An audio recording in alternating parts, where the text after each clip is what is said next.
Hachem il laisse nous habituer à un certain rythme, un système de fonctionnement. Et après, il change les règles. Il change les règles de fonctionnement, il change les règles du jeu. Et quand il y a un changement des règles du jeu, à ce moment-là, on voit, waouh, Hachem il est là. C'est Hachem qui a fait ça.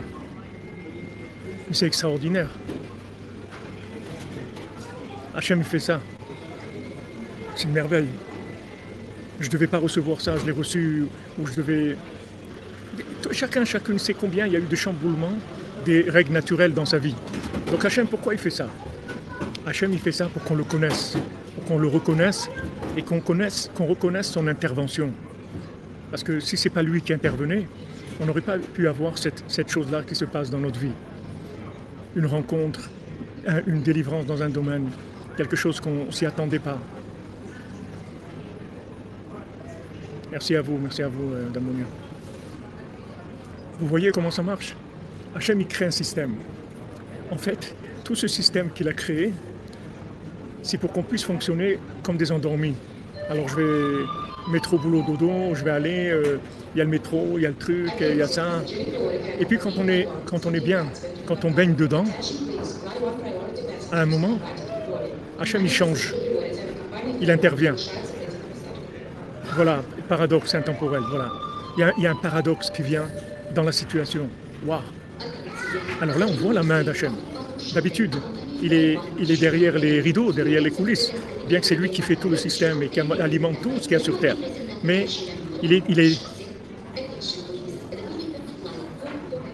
discret. Et de temps en temps, il se dévoile avec quelque chose qui change les règles du jeu. Quand on voit ça, Amen, amen, pour vous aussi. Quand on voit ça, il dit Rabbi Nathan, donc maintenant Hachem il veut qu'on le connaisse, qu'on le connaisse, de manière à pouvoir avoir accès à la vie éternelle. C'est ça la vie éternelle. Comment on a accès à la vie éternelle? On a accès à la vie éternelle quand on reconnaît Dieu, quand on reconnaît que tout ce qu'il y a dans le monde, c'est Dieu qui le fait. Mais si on le dit de façon générale, c'est pas comme si on a vécu une intervention dans le système, un paradoxe qui rentre dans le système et qui change les choses.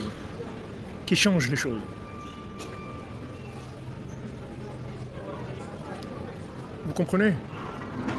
C'est ça qu'Hachem il veut.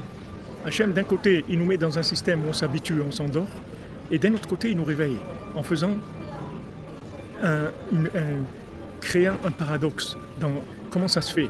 Normalement, un train, il est toujours à l'heure, un TGV. Comment ça se fait qu'il a 10 minutes de retard? Parce qu'Hachem, il dit, regarde, tu vois, pour toi, j'arrête le TGV. 10 minutes, il faut que tu arrives. Parce que tu veux que tu arrives. Ou tu veux aller à Oman, je mets 2 heures de retard dans l'avion pour que tu arrives à Oman. Il dit quoi? Hachem, mais quand tu me fais... alors, je connais Hachem. Je vois que c'est lui il a intervenu dans les règles naturelles.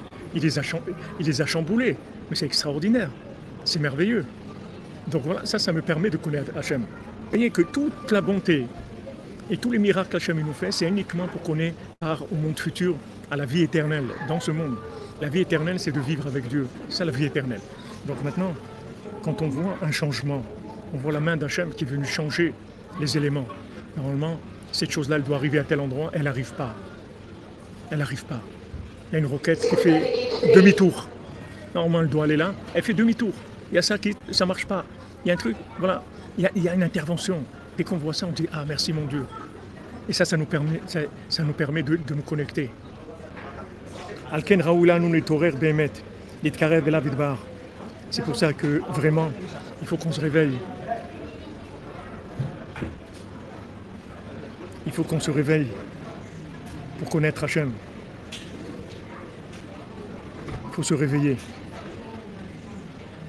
Comment on se réveille? On raconte tout le bien, tous les miracles qu'Hachem nous a fait.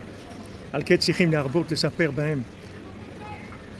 C'est pour ça qu'il faut multiplier et raconter beaucoup les bienfaits, les miracles qu'Hachem nous a fait.